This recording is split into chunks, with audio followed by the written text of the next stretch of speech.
आज के layer मेनुर part 2। तो बंधुरा लेयर मेनुर पार्ट 1 আমি আপনাকে দেখিয়েছি নিউ লেয়ারের কাজ কি, ডুপ্লিকেট লেয়ারের কাজ কি, ডিলিট লেয়ারের কাজ কি, লেয়ার প্রপার্টিসের কাজ কি এবং লেয়ার স্টাইলের কাজ কি। তো আজকে আমি আপনাকে যেটা দেখাবো সেটা হচ্ছে নিউ ফিল লেয়ারের কাজ কি, নিউ অ্যাডজাস্টমেন্ট লেয়ারের কাজ কি, চেঞ্জ লেয়ার কন্টেন্টের কাজ কি, লেয়ার কন্টেন্ট অপশনের কাজ কি এবং টাইপের কাজ কি, রেস্ট্রাইজের কাজ কি। তো অবশ্যই এইগুলোর কি কি কাজ আপনি যদি জানতে চান তাহলে শেষ পর্যন্ত ভিডিওটা দেখতে থাকুন। তো চলুন আজকের ভিডিওটা আমি শুরু করে দিই। দেখুন বন্ধুরা, যদি আপনি লেয়ার অপশানটায় ক্লিক করেন, এখানে ক্লিক করার পরে আমি উপরকার কাজগুলো দেখিয়ে দিয়েছি। এবার আমি আপনাকে যেটা দেখাবো সেটা হচ্ছে নিউ ফিল লেয়ার। দেখুন নিউ ফিল লেয়ার এই অপশানটা আনহাইলাইট হয়ে আছে, মানে নিভে আছে, জ্বলছে না। তো এটাকে জ্বলানোর জন্য কি করতে হবে বলুন? একটা ফটো ওপেন করতে হবে। তো আমি আপনাকে দেখানোর জন্য ফাইল অপশানে ক্লিক করে 2 নম্বর অপশান ওপেন ক্লিক করলাম, দিয়ে দেখানোর জন্য এখান থেকে একটা ফটো ওপেন করে নিলাম। তো আপনাকে দেখানোর জন্য এই ফটোটা ওপেন করছি। এই ফটোকের উপর একবার ক্লিক করে ডান দিকে ওপেন বলে লেখা আছে, ওপেন লেখাটায় ক্লিক করলাম আর ফটোটা ওপেন হয়ে গেল। এবার যদি আপনি লেয়ার অপশানটায় ক্লিক করেন, ক্লিক করার পরে যদি নিচের দিকে আসেন, দেখুন নিউ ফিল লেয়ার বলে যে অপশানটা আছে এটা হাইলাইট হয়ে গেছে, মানে এবার আপনি কাজ করতে পারবেন। এবার কথা হচ্ছে, যখনই আপনি নিউ ফিল লেয়ার অপশানটার উপর মাউস পয়েন্টারটা নিয়ে আসছেন, সঙ্গে সঙ্গে ডান দিকে 3টে অপশান চলে আসছে আরও, তাই না? দেখুন যদি আমি নিউ ফিল লেয়ার অপশানটার উপর মাউস পয়েন্টারটা নিয়ে আসি, এবার আপনি ডান দিকে লক্ষ্য রাখুন সলিড কালার বলে একটা অপশান, গ্রাডিয়েন্ট বলে একটা অপশান আর একটা প্যাটার্ন বলে অপশান। এবার ভালোভাবে বুঝুন। দেখুন প্রথম কার্ডটা হচ্ছে সলিড কালার। তো সলিড কালারটা কি? তো দেখুন বন্ধুরা, যখনই আপনি সলিড কালার লেখাটার উপর একবার ক্লিক করবেন না, এইখানে ক্লিক করার পরে দেখবেন এই যে ফটোটা আপনি ওপেন করেছেন, দেখুন আমি এটা ম্যাক্সিমাইজ করছি। দেখুন যে ফটোটা আপনি ওপেন করেছেন এই ফটোকের সাইজে একটা নতুন লেয়ার কনভার্ট হয়ে যাবে, মানে এই ফটোকের সাইজে একটা নতুন লেয়ার চলে আসবে আর সেই লেয়ারে আপনি কালার ফিল করতে পারবেন বিভিন্ন রকম। ঠিক আছে, তো কেমনভাবে সেটা দেখাচ্ছি। লেয়ার অপশানে ক্লিক করলাম, দিয়ে আমি চলে আসলাম নিউ ফিল লেয়ারে। এইখানে এসে সলিড কালারের উপর একবার ক্লিক করলাম। এইখানে ক্লিক করার পরে দেখুন লেখা আছে নিউ লেয়ার। এবার নিচে দেখুন লেখা আছে নেম। এবার আপনি এখানে আপনার মতো করে লেয়ারের নামটাকে দিতে পারবেন, চেঞ্জ করতে পারবেন। তো আপনি ডান দিকে লক্ষ্য রাখুন ওকে বলে লেখা আছে, ওকে লেখাটাই ক্লিক করে দিলে এইভাবে আপনার কালারে ফিল হয়ে যাবে, ওই ফটোটা কালারে ফিল হয়ে যাবে। এবার এখান থেকে আপনি বিভিন্ন রকমভাবে কালারে ফিল করতে পারবেন। তাহলে আশা করি আপনি লেয়ার অপশানে ক্লিক করার পরে এখানে নিউ ফিল লেয়ার অপশানটার উপর মাউস পয়েন্টারটা নিয়ে আসলে সলিড কালারের ব্যাপারটা বুঝতে পেরেছেন। তো গ্রাডিয়েন্ট অপশানটার উপর একবার যদি ক্লিক করেন, এখানে ক্লিক করার পরে এরকমভাবে নিউ লেয়ারের একটা আপনাকে বক্স দেবে, এটার নাম হচ্ছে গার্ডিয়ান ফিল 1। এখান থেকে যদি আপনি ওকে করে দেন তাহলে এখানে আপনি বিভিন্ন রকমভাবে গার্ডিয়ান ফিল করতে পারবেন, মানে ওই ফটোকের সাইজেই সব কিছু হচ্ছে, কিন্তু গার্ডিয়ান ফিল হচ্ছে আর একটা সলিড কালার ফিল হলো আর একটা গার্ডিয়ান কালার ফিল হচ্ছে। তো দেখুন গার্ডিয়ানের পাশে যে ঘরটা দেওয়া আছে, ঘরের পাশে একটা অ্যারো আছে, অ্যারোটা একবার যদি ক্লিক করেন এখানে বিভিন্ন রকম গার্ডিয়ানের আপনাকে ডিজাইন দিয়ে দেবে। এবার আপনি যে ডিজাইনটা দিতে চাইছেন সেই ডিজাইনের উপর একবার ক্লিক করবেন। ক্লিক করার পরে যদি এখান থেকে ওকে করে দেন তাহলে সেই গার্ডিয়ানটা ফিল হয়ে যাবে, নতুন লেয়ারে কনভার্ট হয়ে যাবে। আশা করি এটাও আপনি বুঝতে পেরেছেন। এবার আমি আপনাকে যেটা দেখাবো, দেখুন লেয়ার অপশানে ক্লিক করার পরে যদি আপনি নিউ ফিল লেয়ার অপশানটার উপর মাউস পয়েন্টারটা নিয়ে আসেন, ডান দিকে যে অপশানগুলো 3টে চলে আসছে, আপনি 3 নম্বর অপশানটা ফলো করুন। দেখুন লেখা আছে প্যাটার্ন। তো যদি আপনি প্যাটার্ন ফিল করতে চান তাহলে প্যাটার্ন অপশানটার উপর একবার ক্লিক করবেন। এখানে ক্লিক করার পরে যদি আপনি এখান থেকে ওকে করে দেন তাহলে আপনার এরকমভাবে প্যাটার্ন ফিল হয়ে যাবে। তো আশা করি আপনি নিউ ফিল লেয়ারের ভিতরে যে অপশান 3টে আছে এই অপশান 3টের কাজ বুঝতে পেরে গেছেন। এবার আমি আপনাকে যেটা দেখাবো সেটা হচ্ছে, দেখুন নিউ ফিল লেয়ারের নিচে যে অপশানটা দেওয়া আছে নিউ অ্যাডজাস্টমেন্ট লেয়ার। তো যদি আপনি নিউ অ্যাডজাস্টমেন্ট লেয়ার এই অপশানটার উপর একবার ক্লিক করেন অথবা মাউস পয়েন্টারটা নিয়ে আসেন, ডান দিকে দেখবেন কিছু অপশান শো করবে। সেই অপশানগুলো দেখুন আপনার চেনা চেনা লাগবে। দেখুন level, curves, colour balance, brightness and contrast, hue saturation, এগুলো আপনার অনেকটা চেনা চেনা লাগছে, তাই না? চেনা চেনা বলতে যদি আপনি ইমেজ অপশানটার উপর একবার ক্লিক করেন, এইখানে ক্লিক করার পরে অ্যাডজাস্টমেন্ট অপশানটার উপর একবার মাউস পয়েন্টারটা নিয়ে আসেন, তাহলে কিন্তু ওই লেখাগুলোও এখানে দেখাচ্ছে, ওই অপশানগুলোও এখানে দেখাচ্ছে। দেখুন লেভেলও আছে, অটো লেভেলও আছে, অটো কন্ট্রাস্টও আছে, অটো কালারও আছে। আবার যদি আপনি লেয়ার অপশানটার উপর একবার ক্লিক করেন, এইখানে ক্লিক করার পরে যদি আপনি নিউ অ্যাডজাস্টমেন্ট লেয়ারের উপর মাউস পয়েন্টারটা নিয়ে আসেন, এখানেও কিন্তু ওইগুলোই দেখাচ্ছে, লেভেল, কার্ভস, কালার ব্যালেন্স। এবার এখানে তাহলে আপনি সহজেই একটা প্রশ্ন করবেন, তাহলে ওখানে কেন আছে আর এখানেও কেন আছে? ইমেজ অপশানের মধ্যেও আছে আবার লেয়ার অপশানের মধ্যেও আছে, ব্যাপারটা কি? এবার আমি আপনাকে ব্যাপারটা বোঝাচ্ছি। দেখুন যদি আপনি ইমেজ অপশানটার উপর একবার ক্লিক করেন, দিয়ে আপনি অ্যাডজাস্টমেন্টে আসলেন, তো এবার যদি এখান থেকে কোনোটা লেভেল দেন, দেখুন লেভেল বলে লিখেছে, লেভেল যদি কোনো রকম ধরনের একটা লেভেল ফিল করেন তাহলে কি হবে? ডাইরেক্ট ফটোকের উপরে লেভেলটা ফিল হচ্ছে, তাই তো? মানে যে ফটোটা ওপেন আছে, ধরে নিন এটা একটা ফটো, এই ফটোকের উপরে কিন্তু লেভেল ফিল হচ্ছে, ঠিক আছে, লেভেলটা ফিল হবে। এবার ফটোকের উপরে ডাইরেক্ট লেভেল ফিল হচ্ছে। আর যদি আপনি লেয়ার অপশানটার উপর একবার ক্লিক করে এখান থেকে নিউ অ্যাডজাস্টমেন্ট লেয়ারের উপরে মাউস পয়েন্টারটা নিয়ে আসেন, দিয়ে আপনি যদি এখান থেকে লেভেল অপশানে ক্লিক করেন, তাহলে দেখুন এইভাবে একটা লেয়ার আপনাকে দিয়ে দিচ্ছে, মানে লেভেলের লেয়ার আলাদা করে লেয়ার হচ্ছে, সেই লেয়ারটাই আপনাকে লেভেল তৈরি করছে, তাই না? তো যদি আবার এখানে ওকে করেন, দেখুন এইভাবে লেভেলের একটা বক্স চলে আসছে। এবার আপনি উপরের দিকে লক্ষ্য রাখুন বন্ধু, দেখুন এইখানে আলাদা হয়ে একটা লেয়ার চলে আসছে, আর সেই লেয়ারটা হচ্ছে আপনার লেভেলের লেয়ার। তো আমি আপনাকে ক্লিয়ারভাবে দেখানোর জন্য বা বোঝানোর জন্য আমি Ctrl+Alt+Z প্রেস করে এটাকে রিমুভ করলাম, আগের মধ্যে চলে আসলাম। তো দেখুন এবার আমি লেয়ার অপশানটার উপর যদি একবার ক্লিক করি, এখানে ক্লিক করার পরে আমি চলে আসলাম নিউ অ্যাডজাস্টমেন্ট লেয়ারে। এইখানে মাউস পয়েন্টারটা নিয়ে আসলে ডান দিকে যে অপশানগুলো আসছে, এবার যদি আমি লেভেল অপশানে ক্লিক করি, এখানে ক্লিক করার পরে নতুন লেয়ারের একটা বক্স দিয়ে দিচ্ছে, মানে নতুন লেয়ারে আমার লেভেল দেবে। তো এবার আমি এখান থেকে যদি ওকে করে দিই, আপনি উপরের দিকে লক্ষ্য রাখুন, এইখানে লেয়ার বক্সে দেখুন একটা আলাদা লেয়ার হয়ে গেছে, তাই না? আগে ইমেজ অপশানে ক্লিক করার পরে অ্যাডজাস্টমেন্টে ক্লিক করার পরে কি হচ্ছিল, ডাইরেক্ট ফটোকের উপরে ইফেক্ট পড়ছিল, ডাইরেক্ট ফটোকের উপরে কোনো লেয়ার টেয়ার আসছিল না। আর যখন আপনি লেয়ার অপশানে ক্লিক করার পরে যখন আপনি নিউ অ্যাডজাস্টমেন্ট লেয়ারে আসছেন, তখন যে লেভেলটা নিচ্ছেন বা যে কার্ভসটা নেবেন, সেটা কিন্তু আলাদা একটা লেভেল হয়ে যাচ্ছে এবং আলাদা লেয়ারে কনভার্ট হচ্ছে। আশা করি এটা বুঝতে পেরে গেছেন। দেখুন এবার আমি এই ফটোকের একটু লেভেলটা কমানো বাড়ানো করব। তো আমি কি করছি আপনাকে দেখানোর জন্য, এই যে পয়েন্ট আছে, পয়েন্টটা ডান দিকে করে দিচ্ছি, কাল যে ভাব হয়ে যাচ্ছে এটা এরকমই থাক। আমি এইটা বাঁ দিকে করে দিচ্ছি হালকা, এই মিডিলকার পয়েন্টটা ধরে বাঁ দিকে করলাম, আর ডান দিকে যে লাস্টে যে পয়েন্ট আছে এটাকে আমি ধরে আর একটু বাঁ দিকে সুইপ করলাম। দেখুন ফটোটা একটু হালকা কেমন যেন সাদা সাদা ভাব লাগছে, ভালো লাগছে, তাই না? তো আমি এখান থেকে ওকে করলাম। তো এই ফটোকের উপরে আমি লেভেল করলাম।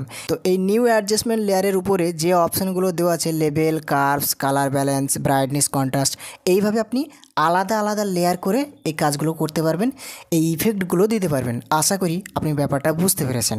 এবার আমি আপনাকে যেটা দেখাবো সেটা হচ্ছে, দেখুন এই অপশানটা change layer content. Change layer content মানে এই যে লেয়ার অপশানটা ক্লিক করলাম, এইখানে ক্লিক করার পরে আপনি এইখানে নিউ অ্যাডজাস্টমেন্ট লেয়ার থেকে একটা যে কোনো ইফেক্ট সিলেক্ট করেছেন, মানে যে কোনো একটা ইফেক্ট দিয়েছেন, সেটাকে আপনি ব্রাইটনেসটা বাড়াতে পারেন অথবা কন্ট্রাস্টটা বাড়াতে পারেন, যাই আপনি করতে পারেন, ঠিক আছে? তো আপনি যেটাই হোক একটা করেছেন ধরে নেন। এবার আপনি মনে করছেন যে ওইটাকে চেঞ্জ করে অন্য কিছু করবো একটা, তো তখন আপনি এই যে লেখা আছে change layer content, change layer কন্টেন্টের উপর মাউস পয়েন্টারটি নিয়ে আসলে ডান দিকে দেখবেন ওই অপশানগুলো সব চলে আসবে। এবার এখান থেকে আপনি আলাদা ইফেক্টে কনভার্ট করতে পারবেন। আশা করি ব্যাপারটা আপনি বুঝতে পেরে গেছেন। তো আমি এখান থেকে এই ব্রাইটনেসটা বাড়িয়ে দিলাম, কার্ভস করে নিলাম। ব্যাপারটা আবার বুঝতে পেরেছেন তো? তারপরেও বুঝতে না পারলে কমেন্ট বক্স তো আছেই, কমেন্ট করে দিবেন, রিপ্লাই করবো আপনাকে আমি। তারপরে আপনি উপরের দিকে লক্ষ্য রাখুন, লেয়ার অপশানটার উপর একবার ক্লিক করলাম। এইখানে ক্লিক করার পরে দেখুন এই অপশানটা কী লেখা আছে, layer content option. Layer content অপশানটার উপরে যদি একবার ক্লিক করেন, তাহলে আপনি যে ব্রাইটনেসটা বাড়ালেন বা যে কার্ভসটা আপনি বাড়ালেন, সেই কার্ভসটা এখান থেকে কাস্টমাইজ করতে পারবেন, কমানো বাড়ানো করতে পারবেন। তো দেখুন এরকম ধরনের একটা বক্স দিল। এবার যদি আমি এটা উপরের দিকে সুইপ করি আরও বাড়ছে, নিচের দিকে যদি আমি সুইপ করি কমছে। বুঝতে পেরেছেন তো? এটা আমি আপনাকে বুঝিয়েই ছাড়বো, বুঝতে পারবেন না মানে। আমি লেয়ার অপশানে ক্লিক করার পরে যখন আমি এইখান থেকে চেঞ্জ লেয়ার কন্টেন্ট, মানে যে লেয়ারটাকে আমি চেঞ্জ করেছি সেটা আমি কার্ভস করেছি। প্রথমেরটা আমি লেভেল দিয়েছিলাম, দিয়ে এখান থেকে ওই লেভেলটাকে আমি চেঞ্জ করে কার্ভস দিয়েছি। তো এই কার্ভসটাকে এবার আমি যে ব্রাইটটা আছে এটা কমিয়ে দেবো, এই কার্ভসের ব্রাইটটাকে আমি কমিয়ে দেবো, লাইটটাকে আমি কমিয়ে দেবো, যার কারণে লেয়ার কন্টেন্ট অপশানে ক্লিক করে দেখুন কমিয়ে দিচ্ছি। আশা করি এবার আপনাকে বুঝতেই হবে, বুঝতেই পেরেছেন। তারপরেও বুঝতে না পারলে কমেন্ট বক্স তো আছেই বন্ধুরা, কমেন্ট করে দেবেন। এবার আমি আপনাকে যেটা দেখাবো সেটা হচ্ছে দেখুন টাইপ। তো টাইপটা কেন হাইলাইট নেই? টাইপ মানে হচ্ছে লেখালেখি। তো এখানে কোনো কিছু কি লিখেছেন? লিখেননি। তো লিখেননি বলেই তো এর টাইপটা আনহাইলাইট হয়ে আছে। যখনই আপনি লিখবেন তখনই এটা হাইলাইট হবে। তো লিখবেন কিভাবে? দেখুন আপনাকে দেখানোর জন্য কিভাবে লিখতে হয়, এই যে টি টুল আছে, টুলবার আছে, টি টুলটার উপর একবার ক্লিক করবেন, এই ফটোকের উপর একবার ক্লিক করলাম। এখানে ক্লিক করার পরে জাস্ট আমি এখানে আপনাকে দেখানোর জন্য লিখছি গুড। গুড এটাই লিখলাম, ঠিক আছে? দেখুন GOOD গুড, তাই তো? তো আমি গুড লিখলাম। গুড লেখার পরে এবার আপনি ভালোভাবে লক্ষ্য রাখুন, আমি লেয়ার অপশানটায় ক্লিক করলাম। দেখুন টাইপ টুলটা আগে আনহাইলাইট ছিল আর এখন হয়ে গেছে হাইলাইট, মানে লিখেছেন বলে টাইপ টুলটা হাইলাইট হয়ে গেছে। এবার আপনি টাইপ টুলটার উপর মাউস পয়েন্টারটা নিয়ে আসলে ডান দিকে দেখবেন ওর সঙ্গেই কিছু অপশান আরও এক্সট্রা চলে আসছে। যেরকম প্রথমে লেখা আছে ক্রিয়েট ওয়ার্ক পাথ, তারপরে লেখা আছে কনভার্ট টু সেভ, তারপরে লেখা আছে হরিজন্টাল, ভার্টিক্যাল, এইভাবে আরও অপশান দেওয়া আছে। তো আমি প্রথম কার্ডটাই বলি আপনাকে, কী লেখা আছে ক্রিয়েট ওয়ার্ক পাথ। তো আমি যদি ক্রিয়েট ওয়ার্ক পাথটাই ক্লিক করি, এইখানে ক্লিক করার পরে বন্ধু দেখুন কেমন ধরনের একটা ডিজাইন হয়ে গেছে। আমি মুভ টুলে ক্লিক করছি। এবার মুভ টুলে ক্লিক করার পরে আমি এই গুড লেখাটার উপর মাউস পয়েন্টারটা নিয়ে এসে মাউসের বাঁ দিকের সুইচটা প্রেস করে ড্রাগ করে যদি আমি নিচের দিকে সুইপ করে টানি, দেখুন গুড লেখাটা একটা পাতে কনভার্ট হয়ে গেছে। কতই না সুন্দর লাগছে। আপনি ভালোভাবে ডিজাইনটা দেখুন। এরকম ধরনের ডিজাইন তো দেখেছেন না অনেক জায়গায়। তো দেখুন এরকমভাবে করা হয়। বুঝতে পেরেছেন ব্যাপারটা কীভাবে করলাম? তো আপনি কিছু একটা লিখলেন, লেখার পরে লেয়ার অপশানে ক্লিক করলেন, ক্লিক করার পর টাইপ অপশানে আসলেন, দিয়ে এখান থেকে আপনি এই যে ক্রিয়েট ওয়ার্ক পাথ লেখা আছে এখানে ক্লিক করলেন, ক্লিক করার পরে এটাকে আপনি ড্রাগ করে টানলেন, আর এরকমভাবে পাতে কনভার্ট হলো লেখাটা। তাই তো? আশা করি এটাও আপনি বুঝতে পেরে গেছেন। তবে এটা কন্ট্রোল জেড প্রেস করে এটা আমি আগের মুহূর্তে করে দিলাম। তো এবার আমি আপনাকে যেটা দেখাবো সেটা হচ্ছে লেয়ার অপশানে ক্লিক করার পরে যদি আপনি চলে আসেন এইখানে টাইপ অপশানে, আসার পরে আপনি ডান দিকে চলে আসবেন, দেখবেন লেখা থাকবে কনভার্ট টু সেভ। তো কনভার্ট টু সেভ লেখাটার উপরে যদি একবার ক্লিক করেন তাহলে কি হবে, ওই যে টি লেখা ছিল এই লেয়ারে ওটা সেভে পরিণত হয়ে গেল। দেখুন আমি আপনাকে দেখাচ্ছি, কন্ট্রোল জেড প্রেস করলাম, দিয়ে এখানে যে টি লেখা আছে, টি এর পাশে কী লিখেছি গুড, মানে আপনি গুড লিখেছিলেন যার কারণে এখানে লেয়ারটা দেখাচ্ছে গুড, তাই না? তো যখন আমি সেভটাই ক্লিক করব এই গুড লেখাটা চলে গিয়ে এটা সেভে পরিণত হয়ে যাবে, সেভে। দেখুন লেয়ার অপশানে ক্লিক করলাম, ক্লিক করার পরে টাইপ অপশানে মাউস পয়েন্টারটা নিয়ে এসে এখান থেকে কনভার্ট টু সেভে ক্লিক করে দিলে এখান থেকে সেভে পরিণত হয়ে যাচ্ছে।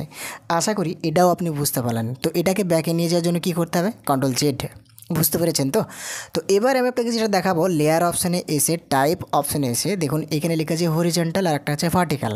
তো হরিজন্টাল মানে যদি আপনি এরকমভাবে মানে একদিক থেকে শুরু করে মানে বাঁ দিক থেকে শুরু করে যদি ডান দিকে লিখেন, মানে বাঁ দিক থেকে শুরু করে ডান দিকে শেষ করবেন, এই লেখাটাকে আপনাকে হরিজন্টাল বলে। এটা হরিজন্টালে টাইপ করা আছে। তো যদি আমি এটাকে ভার্টিক্যাল করতে চাই তাহলে লেয়ার অপশানটার উপর মাউস পয়েন্টারটা নিয়ে এসে একবার ক্লিক করলাম, ক্লিক করার পরে চলে আসলাম টাইপ অপশানে, দিয়ে এইখান থেকে আমি এটা ভার্টিক্যাল করে দিচ্ছি। দেখুন ভার্টিক্যাল হয়ে গেল। ভার্টিক্যাল মানে এরকমভাবে লম্বা লম্বা হয়ে গেল লেখাটা, মানে হরিজন্টালটাকে আমি ভার্টিক্যাল করলাম। যদি আপনি ভার্টিক্যাল করে লিখেন মানে এরকম করে যদি আপনি লিখেন তাহলে এটাকে হরিজন্টাল করতে পারবেন। কীভাবে? লেয়ার অপশানে ক্লিক করার পরে টাইপ অপশানে নিয়ে এসে এইখান থেকে হরিজন্টালে ক্লিক করে দেন, দেখুন এটা সেরকম হয়ে গেল, বাঁ দিক থেকে ডান দিকে হয়ে গেল। তাহলে আশা করি এই ব্যাপারটাও আপনি বুঝতে পেরে গেছেন। তো টাইপের নিচে কী লিখা আছে দেখুন, রেস্টাইজ। রেস্টাইজ অপশানটার উপর মাউস পয়েন্টারটা নিয়ে আসলে ডান দিকে দেখবেন কিছু এক্সট্রা অপশান চলে আসবে। এবার আপনি দেখুন উপরে লিখা আছে টাইপ। তো এই টাইপটাকে আপনি ট্রান্সলেট করে দিতে পারবেন। এইখানে লেয়ার বক্সটা আপনি ভালোভাবে লক্ষ্য রাখুন, টাইপ টুলের একটা কি আছে লেয়ার হয়ে আছে। তো এবার যদি আপনি এই টাইপটার উপর একবার ক্লিক করেন, দেখুন এই টিটা চলে গিয়ে এটা ট্রান্সলেট হয়ে গেছে। ট্রান্সলেট এগুলো আমাদের অতটা কাজে লাগে না, তারপরেও আমি আপনাকে দেখিয়ে দিচ্ছি, আপনি দেখুন আপনার পরেও তো কাজে লাগতে পারে, তাই না? তো দেখুন তারপরে দেখুন এই রেস্টাইজ বলে লেখা আছে। রেস্টাইজ অপশানটার উপর মাউস পয়েন্টারটা নিয়ে আসলে দেখুন টাইপটা তো দেখলেন, এবার সেভ বলে যে লেখাটা আছে এটা আনহাইলাইট হয়ে আছে, এটা হাইলাইট নেই। তো এটা হাইলাইট কেন নেই? যখন আপনি কোনো একটা শেপ বানাবেন তখন কিন্তু এটা হাইলাইট হবে। তো আপনাকে দেখানোর জন্য এইখান থেকে আমি একটা শেপ বানিয়ে দিচ্ছি এই রেক্ট্যাঙ্গল টুলটা নিয়ে। তো ধরে নিন এটা একটা শেপ আমি বানিয়ে দিলাম, ঠিক আছে? মানে এইখান থেকে টুলে রেক্ট্যাঙ্গল টুলে ক্লিক করলাম, এখান থেকে একটা শেপ বানিয়ে নিলাম। এবার যদি আপনি লেয়ার অপশানটার উপর একবার ক্লিক করেন, দিয়ে চলে আসেন এখানে রেস্ট্রাইজে, দেখুন শেপ বলে যেটা ওটা কিন্তু হাইলাইট হয়ে গেছে। তো এটা সেভটার উপর একবার যদি ক্লিক করেন, এইখানে দেখুন সেভ লেখাটাকে ট্রান্সলেট করে দিয়েছে, অটোমেটিক ট্রান্সলেট হয়ে গেছে, হালকা ইফেক্ট পড়েছে। তো আপনি লেয়ার অপশানে ক্লিক করার পরে রেস্ট্রাইজে এসে এখান থেকে আপনি ফিল কন্টেন্ট করতে পারেন। এটা ফিল কন্টেন্ট হালকা ইফেক্ট পড়েছে। যদি আপনি লেয়ার অপশানে ক্লিক করার পরে রেস্ট্রাইজে যদি আপনি ভ্যাক্টর মাস্ক করেন তাহলে হালকা ভ্যাক্টর মাস্ক পড়েছে আপনার এই শেপটার মধ্যে। তাহলে আশা করি এই ব্যাপারটাও আপনি বুঝতে পেরেছেন, যদিও এগুলো আমাদের ততটা কাজে লাগে না। তারপর এখানে লেয়ার করতে পারবেন, লিঙ্কেড লেয়ার করতে পারবেন, তারপরে অল লেয়ার্স করতে পারবেন। তো রেস্টাইজের ব্যাপারটাও আশা করি আপনি বুঝতে পেরে গেছেন। এখানে একটা কথা বলি, দেখুন বন্ধুরা, আমি যে কাজগুলো করে করে আপনাকে দেখাচ্ছি বা যেগুলো আপনাকে শিখিয়ে দিচ্ছি, অবশ্যই আপনিও প্র্যাকটিস করবেন একটা একটা করে, তাহলে আরও ক্লিয়ারভাবে বুঝে যাবেন, ঠিক আছে? তো দেখুন তারপরে এখানে কী লেখা আছে, নিউ লেয়ার বেসড স্লাইস। তো আমি আপনাকে যখন স্লাইস টুলের ব্যাপারে দেখিয়েছিলাম, আশা করি ওই ভিডিওটা থেকে শিখতে পেরে গেছেন যে স্লাইস টুলটা কী। তো বন্ধুরা ভিডিওটা অনেক লং হয়ে যাচ্ছে, অনেক বড় হয়ে যাচ্ছে, যার কারণে আজকে আমি এখান থেকেই দেখালাম আপনাকে। এর পরের ভিডিওতে, সামনের ভিডিওতে আমি আপনাকে দেখাবো রিমুভ লেয়ার মাস্কের কাজ কী, ডিসেবল লেয়ার মাস্কের কাজ কী, ঠিক আছে? এইগুলো আমি আপনাদেরকে সামনের ভিডিওতে দেখিয়ে দেবো। তো ভিডিওটা যদি আপনার ভালো লেগে থাকে অবশ্যই একটা লাইক করে জানাবেন।